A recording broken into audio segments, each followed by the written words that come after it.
This Godshot is one of several which are about transforming the world. Okay, something that we are here to do, that God wants to do, and that we get to be part of. I'd like to share with you a couple of things in this Godshot. One is a movie I saw called The Weeping Camel.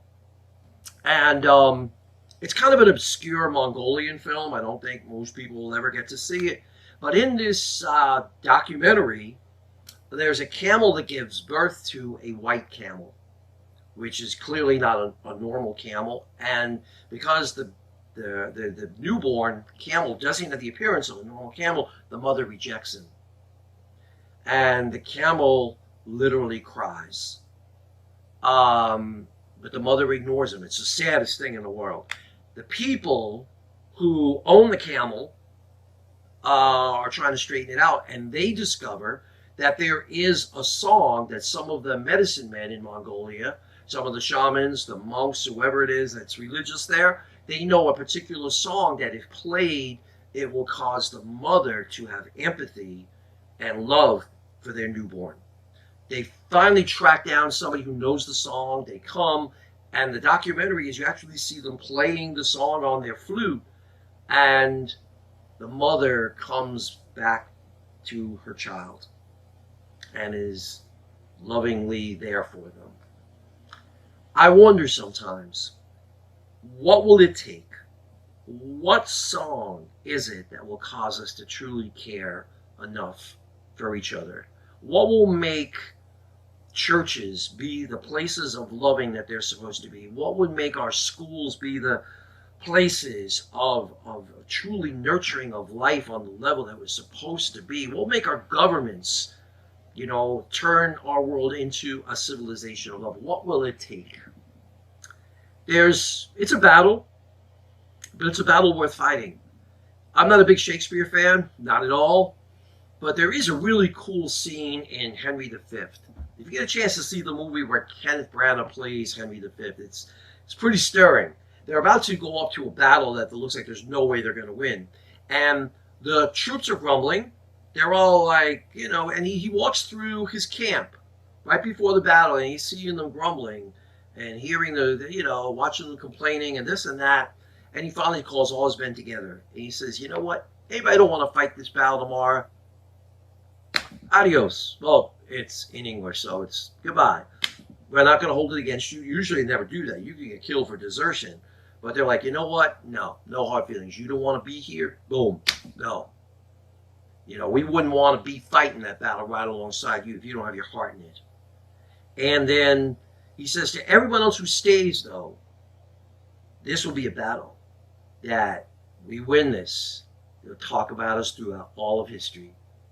And you will always be able to say, I was in that battle. And we are in the world at a crucial time in human history.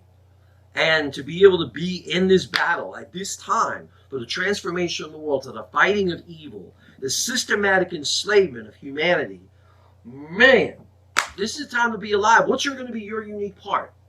What are you going to contribute? Prayerfully, action-wise, loving-wise? Everybody has a part to play.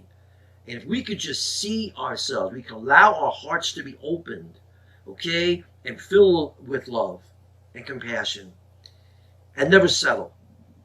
I thought I was doing a lot to help people around the world that are struggling and suffering. In my own country, in places where people are most wounded and people most vulnerable. And then one day, I got to go to the garbage dumps in Nicaragua. And I saw people living off the garbage dumps. And I'm filming it, and my eyes are just overcome with tears. I'm looking at them, and they're acting so respectfully of each other. They're in the stinking garbage. My God, it's 100-something degrees and humid, and this is stinking garbage, and there's hardly any good garbage for them to salvage. And they're just there, and it's their life. It's their life. And they're trying to find a way to support their families. And I'm looking at them and I'm saying, I can't believe I live on a planet where people are forced to live like this to survive. I don't have much. I don't live extravagantly, not by any stretch of the imagination. I live like a king compared to them. And that moment moved me. First of all, it moved me to start a way of having people helping them down in Nicaragua. More importantly, I said I haven't done enough. I can't settle for the fact that I have a foundation that tries to lift up some people, to help some people. I have to do more. And that experience led me to write a book called The Civilization of Love, a movement that I am hoping will catch fire in the world and transform the way we live here. It all came from that garbage dump. Allow yourself to experience the hurting side of life. Really hurting. Get your hands dirty. Be willing to meet people that make you, first of all, appreciate what you've got. And second of all, just not settle.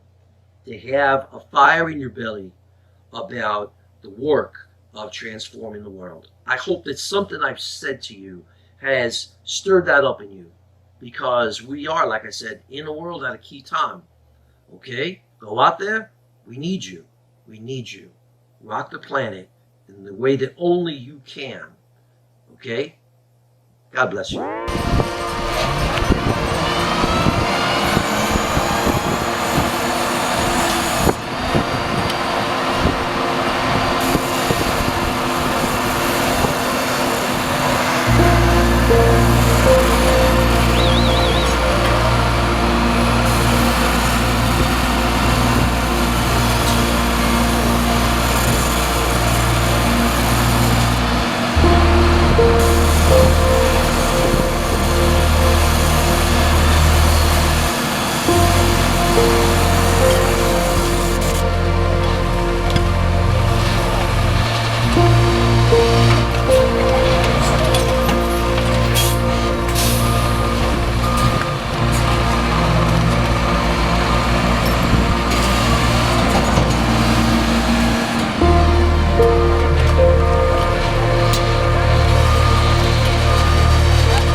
That girl is putting her stuff she's going to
Bye.